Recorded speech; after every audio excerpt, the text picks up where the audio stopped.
Hi నమస్తే 9 colours media ప్రేక్షకులందరికీ నమస్కారం. నేను మీ బల్లేపల్లి మోహన్. ఈరోజు మన గెస్ట్ ఎవరంటే ఏఆర్కే రాజు గారు, ప్రముఖ సంగీత దర్శకులు, గాయకులు. వారిని అనేక విషయాలు అడిగి తెలుసుకుందాం. నమస్తే అండి. నమస్కారం అండి. నమస్తే ఏఆర్కే రాజు గారు. నమస్కారం సార్. ఎలా ఉన్నారు? బాగున్నానండి. బాగున్నారా? చాలా బిజీగా ఉన్నారు. బాగా బిజీ కదా మీరు? అంత బిజీ ఏం లేదు సార్, మామూలే. అంతా మామూలుగా జరిగేటువంటి ప్రక్రియలో ఒక భాగం అంతే సార్. ఏం లేదు, మా 9 కలర్స్ మీడియా ప్రేక్షకుల కోసం ఒక చక్కటి పాట ముందుగా పాడండి సార్, ప్లీజ్. తప్పకుండా సార్. ఇదే పాట ప్రతి చోట ఇలాగే పాడుకుంటాను, ఇదే పాట ప్రతి చోట ఇలాగే పాడుకుంటాను, పలుకలేని వలపులన్నీ పాటలో దాచుకుంటాను, ఇదే పాట ప్రతి చోట ఇలాగే పాడుకుంటాను.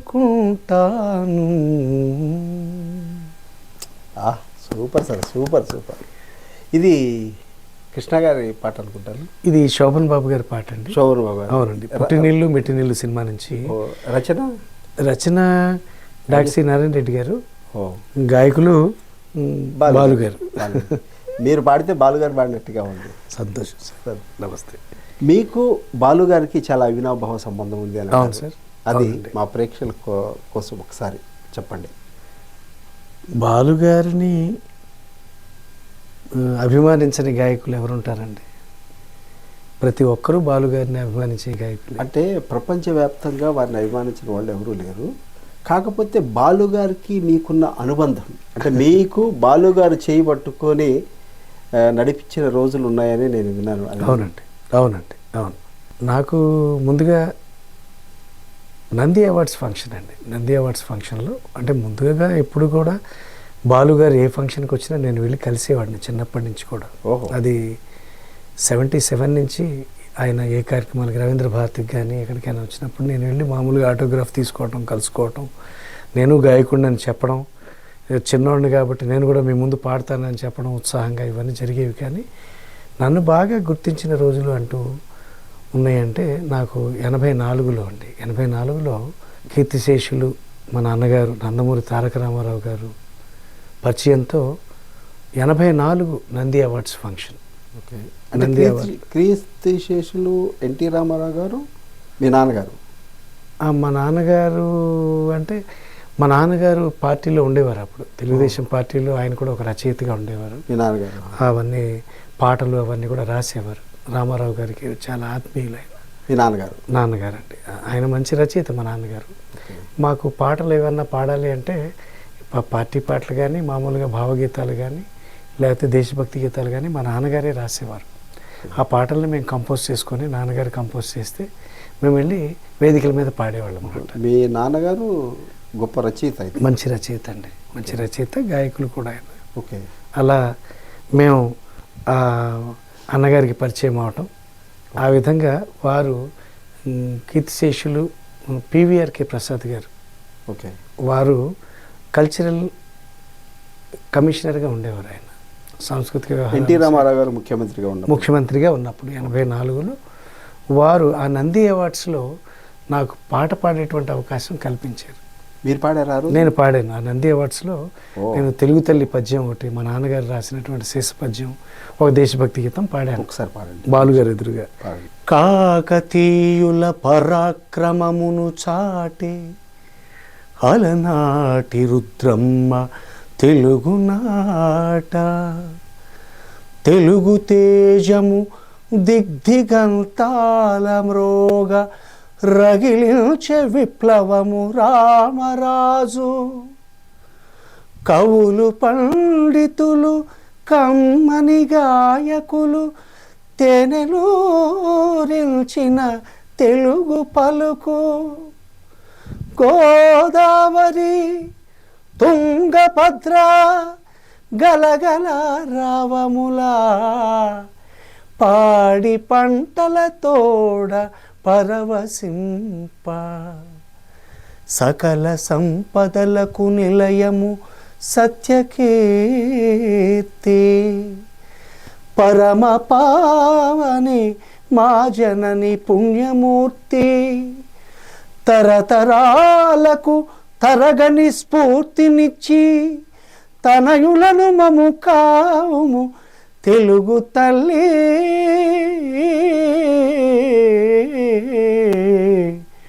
తనయులను మము కావుము తెలుగు తల్లి.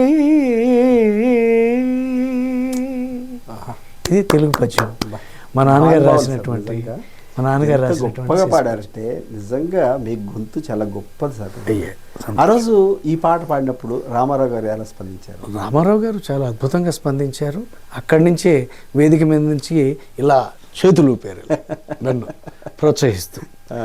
అలాగే ఆ నంది అవార్డ్స్ ఫంక్షన్ అంటే అంత గొప్ప గొప్ప వాళ్ళు వచ్చారంటే నేను చాలా మంచి గొప్ప వేదికలో మీరు అప్పట్లో ఆ పాట పాడటం నిజంగా ఆ పాట అంత గొప్పతనం గొప్పగా రాశారంటే నాన్నగారికి నిజంగా నిజంగా మీ నాన్నగారికి మహానుభావుడు నిజంగా మా నాన్నగారే నాకు గురువు కావటం అనేది నా అదృష్టం. నిజంగా గొప్ప విషయం సార్. చిన్నప్పటి నుంచే శిక్షణ ఇచ్చేవారు బాగా పాడాలని. అయితే మనం బాలుగారి విషయం మర్చిపోయాం. మీరు బాలుగారికి ఏకలవ్య శిష్యుడు అనుకోవాలా లేకపోతే శిష్యులు అనుకోవాలా? ఏకలవ్య శిష్యులే అనుకోవాలండి. ఎందుకంటే నేను ఆయన్ని ఆరాధించాను, ఆయనలా పాడాలనుకున్నాను, ఆయన బాటలో నడవాలనుకున్నాను, గొప్ప గాయకుడిని కావాలనుకున్నాను. కాబట్టి ఆయనకి ఏకలవ్యులు లాంటి శిష్యుడిని మీరు కరెక్ట్గానే సంబోధించారు. అలాంటి ఏకలవ్యులు ఎంతోమంది ఆయనకి, వాళ్ళలో నేను ఒకడిని.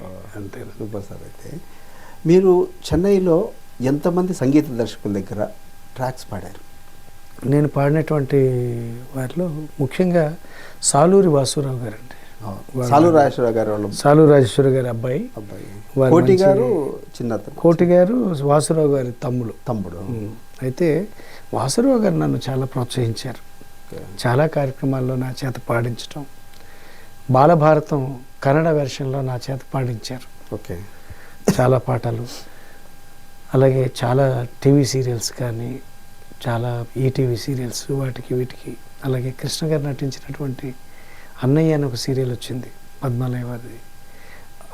ఆ సీరియల్లో కూడా నా చేత పాడించారు వారు. అంటే చాలా నన్ను ప్రోత్సహించి ఎక్కువగా నా చేత ట్రాక్స్ పాడించింది వాసురావు గారు. వేదికల మీద కూడా నాతో చాలాసార్లు పాడించారు వారు. వారికి నేను చాలా సదా ఎప్పుడు కూడా కృతజ్ఞుడండి వారికి. Okay sir. మీరు అప్పట్లోనే ఒక ఎన్టీ రామారావు గారు, ఒక ముఖ్యమంత్రి గారి ముందు మీరు పాటలు పాడటం, బాలు గారికి దగ్గర అవ్వటం, సాలూరు రాజేశ్వరరావు గారు. ఆ రోజు నంది అవార్డ్స్లో నాకు అనుభూతి ఏంటంటే బాలు గారే స్వయంగా వచ్చి నన్ను కౌగిలించుకోవడం, నన్ను ప్రోత్సహించడం. మీరు అంత గొప్ప గొప్ప వ్యక్తులతో అప్పట్లోనే మీరు పాడుతూ. అవునండి. మరి ఎందుకు వెనకబడ్డారు మీరు? ఎందుకు వెనకబడ్డాము అంటే మరి ప్రయత్నాలు చేసినా ఫలించకపోవటం, నాకు అవకాశాలు రాకపోవటం. చాలామంది అవకాశాలు ఇస్తాననడమే కానీ ఒక్కరు అవకాశాలు ఇవ్వలేదు. మరి అది పరిశ్రమలోని చాలా మంది ఎవరి లోపం అనుకుంటున్నారు? మరి అంత గొప్ప వ్యక్తులతో మీరు ట్రాక్స్ పాడి ఇన్ని పాడినప్పుడు ఉన్నా కూడా మరి అవకాశాలు రాకపోవడం అంటే వాళ్ళు పిలవకపోవటమేనండి. అంటే మీ లోపమా? నా లోపం ఏం లేదండి. నేను ఎప్పుడు కూడా నా ప్రయత్నాలు నేను చేస్తూనే ఉన్నాను. అయితే వారు పిలవలేదు నన్ను. అంటే మీ గొంతు ఇంత గొప్పగా ఉంది. అవునండి. బాలు గారికి ఏమైనా కాంపిటీషన్ అవుతారు అనుకున్నారు? అయ్యయ్యో, అంత మహానుభావుడు. అది మహాపర్వతం. మనం అలా ఎప్పుడు అనుకోకూడదు. అలా అవుతానని కూడా నేను అనుకోనండి. కాకపోతే ఏంటంటే మా గురువుగారికి దగ్గరగా పాడాలి, మా గురువుగారిలాగే పేరు సంపాదించుకోవాలనేటువంటి ఆశ తప్ప ఇంకా ఏమి ఉండేది కదండి. అయితే మీరు ఈ మ్యూజిక్ డైరెక్టర్స్ దగ్గర ఇంత మంచి మంచి ట్రాక్స్ పాడి, మాధవపెద్ది సురేష్ గారి దగ్గర, వందే మాతరం గారి దగ్గర పాడారు, కోటి గారి దగ్గర, అందరి దగ్గర పాడాను. అక్కడ పాడి మీరు అన్ఎక్స్పెక్టెడ్గా మొన్న ఆర్కెస్ట్రా ప్రోగ్రామ్స్కి వచ్చారు అని అన్నాను. అవునండి. ఆర్కెస్ట్రా ప్రోగ్రామ్స్ కూడా నేను పాడేవాడిని అండి ఎక్కువగా. అంటే ఎప్పటి నుంచి అంటే ముందు నుంచి ఆర్కెస్ట్రా ప్రోగ్రామ్స్ చేసేవాడిని. అలాగే నన్ను జూనియర్ బాలుగా అనుకుని చాలామంది బాలుగారి స్టేజ్ షోస్ ఉన్నా, ఇళయరాజా గారి స్టేజ్ షోస్ ఉన్నా నన్ను పిలిచేవారు. నేను వెళ్ళి పాడేవాడిని. ఎక్కువ ఏం పాటలు పాడేవారు? బాలుగారు పాడేవారా? అన్ని రకాలు పాడేవాడిని అండి. నేను అన్ని గొంతులు పాడతాను, అందరివి పాడతాను. అంటే బాలుగారు కూడా ఆ గుణం ఉంది, అది మీకు వచ్చిందా? 5 బాలుగారు కూడా ఎవరికి పాడితే వారిలాగా ఉంటుంది. అదేనండి, అనుకరణ అంటే బాలుగారిలాగే పాడాలనేటువంటి గమ్యం కాబట్టి అలా కొంత మీకు అబ్బింది అనుకోవచ్చు. కొంత నాకు కొంత అబ్బింది అనేది నేను అనుకుంటానండి భగవంతుడి ద్వారా. ఇటు బాలుగారు ఇప్పుడు పాడారు బాలుగారి గొంతులో. అవునండి. ఇప్పుడు మరొక్కరి గొంతు మీ గొంతులో వినాలని తప్పకుండా సార్. ఈ మొహమ్మద్ రఫీది కూడా చాలా బాగా పాడతారు అనుకుంటున్నారు. అయ్యా, నేడే తెలిసింది ఈనాడే తెలిసింది, ఇది మీ గొంతులో వినాలి.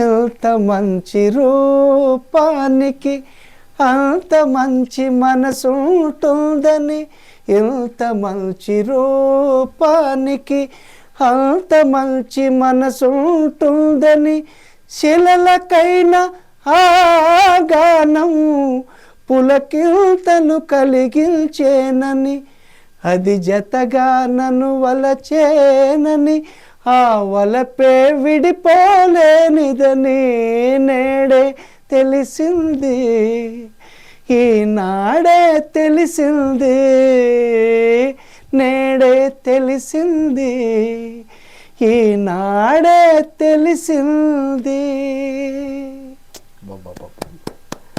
Super sir, super. అసలు ఆ విరుపు కూడా, ఆ పదాలు, ఆ ఉచ్చారణ కూడా ఎంత చక్కగా ఎంత గొప్పగా అంటున్నారండి. నిజంగా మొహమ్మద్ రఫీ గారు పాడినట్టే అనిపిస్తుంది సార్. నిజంగా చాలా సంతోషం. ఆ యాక్సెంట్ ఉంటుంది కదా, అది కూడా ఆ నోట్ కూడా పర్ఫెక్ట్గా ఎక్కడ మిస్ కాకుండా పాడుతున్నారు. పాడాలనే ప్రయత్నం సార్, అంతే. నిజంగా అంటే మీరు సంగీతం నేర్చుకున్నారా? నేర్చుకున్నానండి. ఎవరి దగ్గర నేర్చుకున్నారు? నేను మొట్టమొదటి గురువు నాకు క్లాసికల్ మ్యూజిక్ కర్ణాటక సంగీతంలో మా గురువుగారు కీర్తిశేషురాలు రేవతి రత్నస్వామి గారు, శ్రీమతి రేవతి రత్నస్వామి గారు. ఓకే. తర్వాత నేను త్యాగరాయ గాన సభలో ప్రత్యేకంగా సంగీతం నేర్పించేవారు, అక్కడ ప్రేమారామూర్తి గారు. Okay okay. తర్వాత కోవెల శాంత్ గారు ఓకే మ్యూజిక్ కాలేజ్లో. ఓకే. మన జేడి చక్రవర్తి గారు హీరో గారు వారి తల్లి గారు అయినటువంటి కోవెల శాంత్ గారి దగ్గర కొంతకాలం నేర్చుకున్నాను. కొంతకాలం హరిప్రియ గారు. ఓకే. హరిప్రియ గారు అనేసి వారు చాలా మంచి. ఇంతమంది గురువుల దగ్గర నేర్చుకున్నారు కదా, మీరు వాళ్ళని ఎప్పుడైనా కలుస్తుంటారా? అప్పుడప్పుడు వెళ్ళి చాలా తక్కువ అండి కలవటం అనేది, గురువుల్ని కలవటం. వారంతా పెద్దవారు అయిపోవటం. నాకు అంటే వెళ్ళి కలవాలంటే ఎవరెవరు ఎక్కడ ఉన్నారో తెలీదు, తెలుసుకొని కలవాలనుకోవడం అనేది నా కోరిక. కలవాలి కదా మనం, తప్పకుండా మర్చిపోదు. తప్పకుండా కలుస్తామంటే శ్రీమతి రేవతి రత్నస్వామి గారిని వారు బ్రతుకున్నప్పుడు వారికి సన్మానం సత్కారం అది చేయటం, నా రుణం తీర్చుకోవాలనే కార్యక్రమంతో రవీంద్ర భారతిలో వారికి సన్మానం చేయడం జరిగింది. తర్వాత మరి మిగతా గురువులు నేను అంతగా వెళ్ళలేదు, ఇప్పుడు వెళ్ళాలనే ప్రయత్నంలో ఉన్నాను. తప్పకుండా కలుస్తాను నా గురువులు. Okay sir. ఇంకొకటి, ఈ తరం సంగీత దర్శకులు చాలా యువకులు వీళ్ళందరూ వస్తున్నారు. అవునండి. వీరిని ఎప్పుడైనా కలిసారా? ఎవరిని కలవలేదండి నేను. అదే వేరే అంటే మీరు ఇప్పుడున్న సంగీత దర్శకులను కలిస్తే మీ గాత్రాన్ని ఉపయోగించుకునే అవకాశం దొరుకుతుంది. తప్పకుండా అవుతుందేమో, ఈసారి ప్రయత్నం చేస్తున్నాను సార్. ఈసారి చేయండి, ఎందుకంటే ఇంత గొప్ప గొంతు అవునండి చాలా మందికి ఉండదు సార్ అంత క్లారిటీగా. బాలుగారు పాడినట్టుగా మీరు పాడుతున్నారంటే ఆశ్చర్యంగా ఉంది నాకైతే, చాలా ఆశ్చర్యంగా. ఎందుకంటే మీరు భగవద్గీత పాడతారు, ఏ పాట అయినా అవలీలగా పాడేస్తారు. నేను గతంలో కూడా విన్నాను మీ పాటలు. అవునండి. నేను ఆశ్చర్యపోతాను, ఇంత గొప్ప కళాకారుణ్ణి ఈ యొక్క సినిమా ఇండస్ట్రీ ఎందుకు గుర్తించలేదు అనేది ఒక చిన్న నాకు క్వశ్చన్ మార్క్గా ఉంది. గుర్తించాలండి, అందరూ అనుకుంటే నా చేత పాడించవచ్చు. ఎందుకంటే అవకాశాలు ఉన్నాయి, ఆ అవకాశాలు నాకు ఇస్తే తప్పకుండా నేను వాటిని ఉపయోగించి. ప్రయత్న లోపం అనుకోవచ్చా? అలాంటిది ఏం లేదండి, పాడాలని ఎప్పుడు అనుకుంటాను. అందరికీ తెలిసిన మనిషిని నేను కూడా. సార్ అంటే నేను ఒకసారి సిరివెన్నెల గారి ఇంటర్వ్యూ విన్నాను. మనకి ఎంత టాలెంట్ ఉన్నా, మనం ఎంత ఉన్నా, ఎంత రాయగలిగినా, అవునండి, ప్రతి ఆఫీస్కి వెళ్ళి కలవాలి. నిజమేనండి. ఇది కలిస్తే మనకు అవకాశం వచ్చిన తర్వాత, మనకి పేరు వచ్చిన తర్వాత ఆటోమేటిక్ వాళ్ళే మన దగ్గరకు వస్తారు తప్పకుండా అని నేను ఒక ఇంటర్వ్యూలో విన్నాను. అది నిజమేనండి. అది మనం ఎందుకు పాటించకూడదు? పాటించాలండి, తప్పకుండా పాటించాలి. చాలా మంచి మాట చెప్పారు వారు, శ్రీవెన్నెల వారు చెప్పినటువంటి మాట అక్షరాల నిజం.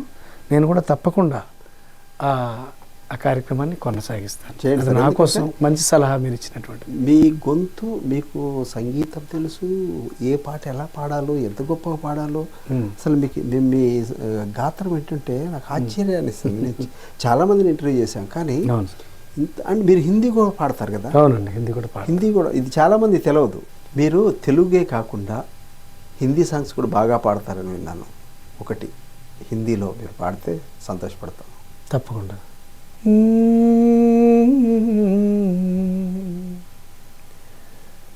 जिंदगी भर नहीं भूलेंगे वो बरसात की रात, एक अनजान हसीना से मुलाकात की रात, जिंदगी भर नहीं भूलेंगे। हाय वो रेशमी जुल्फों से बरसता पानी, हाय वो रेशमी जुल्फों से बरसता पानी, फूल से गालों पे रुकने को तरसता पानी, आग पानी से उतर आए, आग पानी से उतर आए थे हालात की रात, जिंदगी भर नहीं भूलेगी वो बरसात की रात।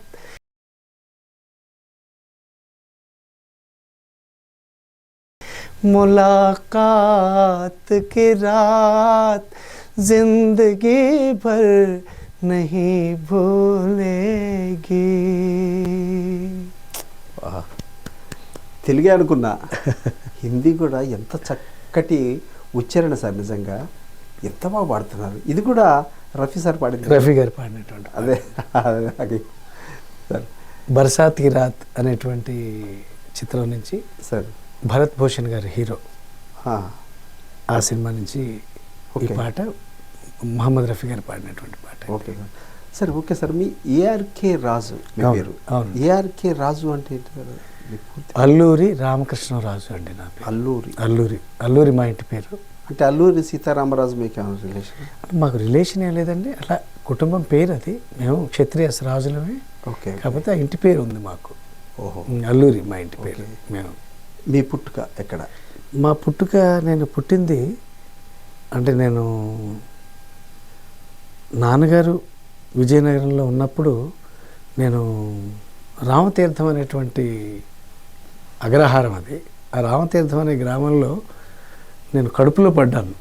ఓకే. కానీ పుట్టడం మాత్రం ఖమ్మం జిల్లా మోతుగూడెంలో పుట్టడం జరిగింది. ఓ అటు ఆంధ్రవాసిని ఇటు తెలంగాణ వాసిని కూడా నేను. ఓకే. రామతీర్థం అంటే విజయనగరం జిల్లా. ఘంటసాల గారు కూడా అక్కడ, ఘంటసాల గారు అక్కడ సంగీతం నేర్చుకున్నారు. కృష్ణా జిల్లానే, కానీ సంగీతం నేర్చుకోవడానికి వచ్చారు అక్కడ. అంటే మహారాజా కాలేజ్ ఉంది కదా. Okay okay. సాలూరు రాజేశ్వరరావు గారు కూడా అక్కడే కదా? సాలూరు రాజేశ్వర గారు కూడా అక్కడేనండి. సాలూరు అని అక్కడ విజయనగరం జిల్లా. అంటే సంగీత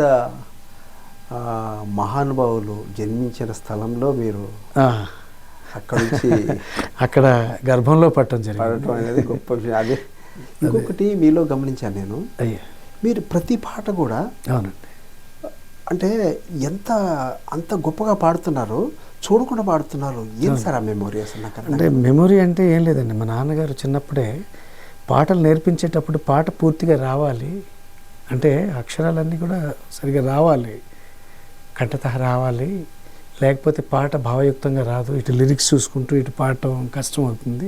కాబట్టి పాటలు మొత్తం అక్షరాలతో కంఠస్థం రావాలని ప్రాక్టీస్ చేయించేవారు. ఆ సాధన నాకు వల్ల. నిజంగా మిమ్మల్ని చూస్తుంటే నాకు చాలా ఆశ్చర్యంగా ఉంది. ఎందుకంటే ఏ పాట పాడినా అవలీలగా పాడేస్తున్నారు. అంత చక్కటి ఉచ్చారణ, ఒక శృతి, తాళం. అసలు మీరు తాళం లేకపోయినా తాళంలో పాడుతున్నారు. నిజంగా మిమ్మల్ని అభినందించాలి ఈ విషయంలో. నిజంగా మీరు ఇంత గొప్ప వ్యక్తి మా 9 కలర్స్ మీడియాకి రావడం నిజంగా మా అదృష్టం సార్. మీరు సంతోషం, చాలా సంతోషం. అదేవిధంగా మీరు ఆర్కెస్ట్రాలు ఇప్పటివరకు అంటే బాగా ఆర్కెస్ట్రా వైపు వచ్చారు అనుకుంటున్నాను. వచ్చానండి. ఆర్కెస్ట్రాలు ఇప్పటివరకు ఎన్ని ప్రోగ్రామ్ చేసి ఉంటారు మీరు? కనీసం నా ఇప్పుడు దాకా లెక్క వేసుకుంటే చిన్నతనం నుంచి ఇప్పుడు దాకా కనీసం ఒక 10-15 వేల ప్రోగ్రామ్స్ చేసి ఉంటాను. 10-15 వేలు ప్రోగ్రామ్స్ చేసి ఉంటాను. అవునండి. నేను సొంతంగా కొన్ని కండక్ట్ చేశాను. జి ఆనంద్ గారితో కలిసి పనిచేశాను. అలాగే సత్యం గారు, సంగీత దర్శకులు సత్యం గారి అబ్బాయి త్రినాథ్ గారితో కూడా కొన్ని వేదికల మీద పాడటం జరిగింది నేను. సత్యం గారు అంటే గుర్తొచ్చింది. అవునండి. సత్యం గారి డోలక్ ఇప్పుడు మీ దగ్గర ఉందని విన్నాను. అవునండి, సత్యం గారి డోలక్ నా దగ్గర ఉంది. అవునా? సత్యం గారి దగ్గర శంకర్ గారు అని ఆయన దగ్గర డోలక్ ప్లేయర్. ఓకే. వారికి సత్యం గారు ఇవ్వటం జరిగింది. ఓకే. యాక్చువల్గా సత్యం గారు ముందు అంటే ఈ సంగీత దర్శకుడు కాకముందు డోలక్ వాయించేవారు. డోలక్ వాయించేవారు. డోలక్ సత్యం అంటారు. అవునండి, ఆదినారాయణరావు గారి దగ్గర పనిచేశారు ఆయన. అది అంజనీదేవి గారి భర్త ఆదినారాయణరావు గారు. ఇప్పుడు మనం భక్త తుకారాం, అల్లూరి సీతారామరాజు సంగీత దర్శకులు ఆదినారాయణరావు గారి దగ్గర వారు వర్క్ చేయడం జరిగింది. వారి అబ్బాయిలాగానే వారు పెంచారు. అంజలిదేవి గారు చాలా గొప్ప పాట చేశారు. సత్యం గారి పాట నాకు డోలక్ సత్యం గారు అని మంచి చెల్లి అనే పాట ఉంటుంది. చాలా అద్భుతమైన ఎంత బాగుంది, నాకు బాగా ఇష్టం. సత్యం గారి పాటలన్నీ కూడా మంచి మంచి మంచి పాటలు. సత్యం గారిది ఇది వస్తే పాడండి, లేదా మీకు నచ్చిన పాట. నవ్వవే నా చెలి, నవ్వవే నా చెలి, తన నాన్న తానాని, తన నాన్న తానాని, తన నాన్న తానా వేళలు నవ్వవే నా చెలి. కృష్ణ గారు యాక్ట్ చేసినట్టు. కృష్ణ గారు నిజంగా చాలా అద్భుతం. చిన్నప్పుడు ఈ పాటలు ఏంటంటే అసలు ఎంత గొప్పగా ఉండేది అంటే అప్పట్లో సంగీత దర్శకులు దండం పెట్టాలి సార్. నిజంగా చాలా అద్భుతమైనటువంటి పాటలు అండి సత్యం గారు అన్నీ కూడా. అవును. కురిసింది వాన నా గుండెలోనా, నీ చూపులే జల్లుగా, ఇలాంటి పాటలన్నీ కూడా. ఇలాంటి పాటలు. అలాగే ఓ బంగారు రంగుల చిలక పలకవే, ఓ అల్లరి చూపుల రాజా ఏమని, నా మీద ప్రేమే ఉందనే, నా పైన అలకే లేదని. ఇది కూడా కృష్ణ గారు కదా? ఇది చలం గారిది. చలంగారా? కేవి చలం గారిది. Okay okay. కేవి చలం గారి. నాకు ఏ పాట మీరు పాడుతుంటే నాకు కృష్ణ గారు మైండ్లోకి వస్తుంది. చలం గారి పాట, కేవి చలం గారు మళ్ళీ వేరే ఉన్నారు. చలం గారి పాట ఇది. ఇలాంటివన్నీ కూడా చాలా మంచి పాటలు అండి. ఓకే. చాలా అద్భుతమైనటువంటి పాటలు. ఇంకోటి సార్, అంటే మీది మల్టీ టాలెంటెడ్ లాగా మీరు పాడుతున్నారు సార్. అంటే ఈ పాట ఆ పాట, ఈ గాయకుడు ఆ గాయకుడు కాకుండా ఏ గాయకుడిదైనా అవలీలుగా పాడేస్తారు. ఆ గాయకుడిని ఆవాహన చేసుకొని అలా పాడాలనే ప్రయత్నం అండి. అది ఎంతవరకు వస్తుంది అనేది. మీరు భగవద్గీత కూడా ఒక లాస్ట్ సార్ విన్నాను మీరు పాడితే. అవును సార్. భగవద్గీతలో శ్లోకాలు కూడా చాలా అద్భుతంగా పాడతారు. అవునండి.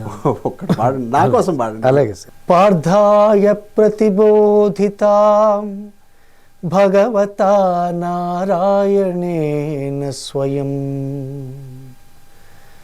పార్థాయ ప్రతిబోధితాం భగవతా నారాయణేన స్వయం, వ్యాసేన గ్రథితాం పురాణమునినాం మధ్యే మహాభారతం, అద్వైతామృతవర్షిణీం భగవతీం అష్టాదశాధ్యాయినీం త్వం వా త్వామనుసందధామి భగవద్గీతే భవద్వేషిణీం, భగవద్గీతే భవద్వేషిణీం. నిజంగా మీకు పాదాభివందనాలు సార్. మీ గాత్రం ఎంత గొప్ప. ధన్యవాదాలు. ఎందుకంటే నాకు చాలా ఇష్టం. అవునండి. ఘంటసాల గారి ఈ భగవద్గీత వింటా ఉంటే వినాలనిపిస్తూ ఉంటుంది. నాకు అంత మైమరిచిపోయిన మీరు పాడుతుంటారు సార్. పవిత్ర గ్రంథం మనకి భగవద్గీత. అవును సార్, అవును సార్.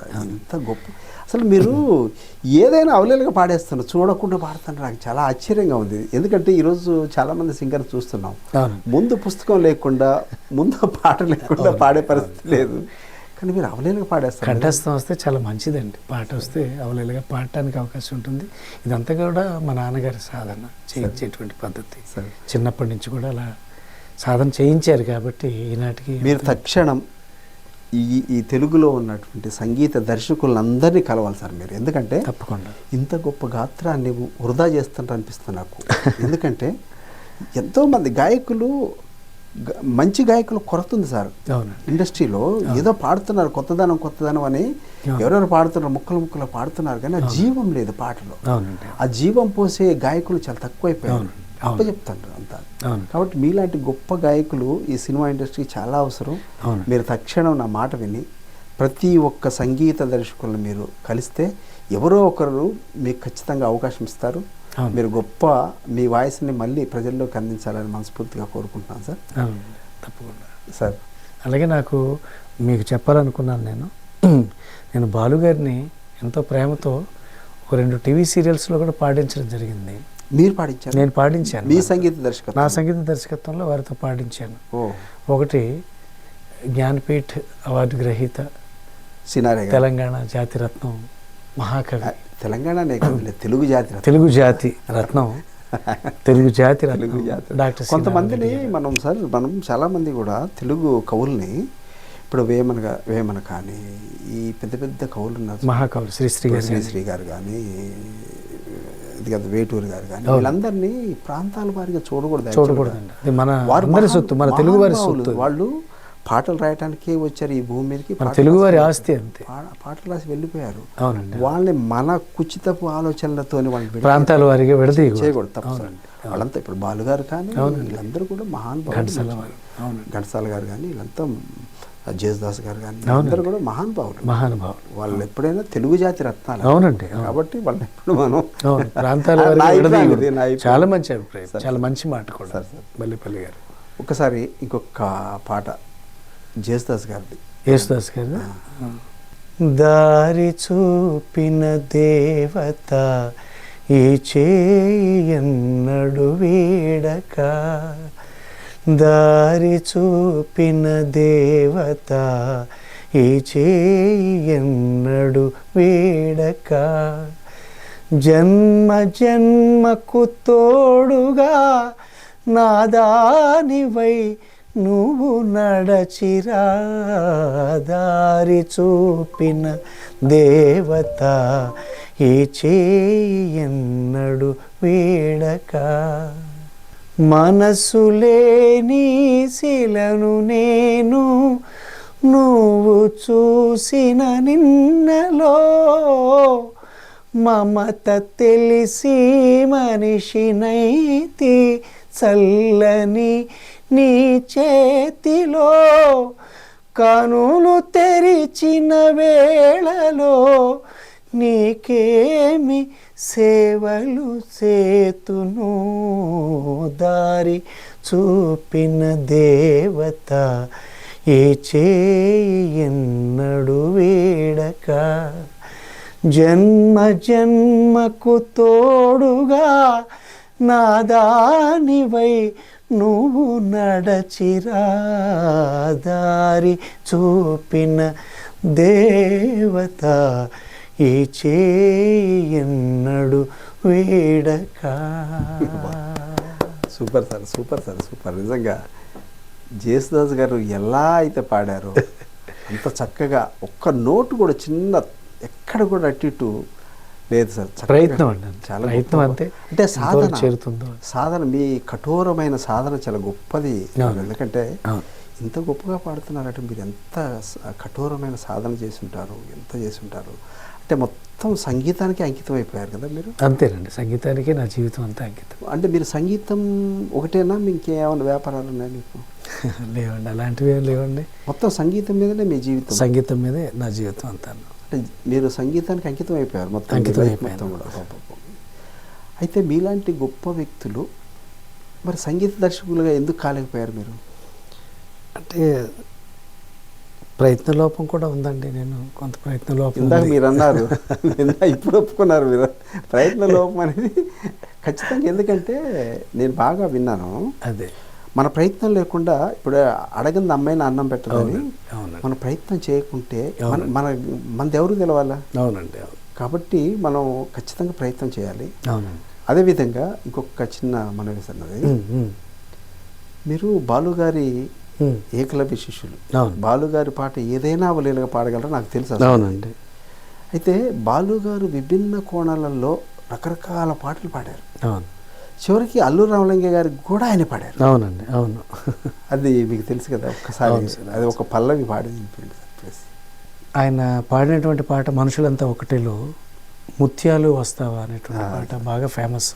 ఆ పాట అసలు అది బాలుగారి కళ, ఆయన టాలెంట్కి ఒక పరాకాష్ట సార్ అది. అవునండి ఆ పాట పాడటం అనేది అవును అసలు ఎవరు ఎక్స్పెక్ట్ చేయరు అసలు. అది అల్లు రామలింగ గారు పాడినట్టే ఉంది సార్ ఆ పాట. అవునండి అవును. వారి గొంతు నుంచి వచ్చినట్టుగానే ఉంటుంది. బాలుగారు పాడారంటే కూడా నమ్మరు ఎవరు కూడా. ఆయనే పాడారు అంటారు. అల్లు రామలింగ గారు పాడారు. అవును. ఆ ముత్యాలు వస్తావా అడిగింది ఇస్తావా ఊర్వశిలా ఇటు రావే వయ్యారి. ముత్యాలు వస్తావా అడిగింది ఇస్తావా ఊర్వశిలా ఇటు రావే వయ్యారి. ఏందయ్య గోలా, అయ్యో సిగ్గేమీ లేదా నాకెందుకు, నాని నానా తన నానా ఎంత బయట ఉంటాను. ఆహా ఓహో ఆహా ఓహో.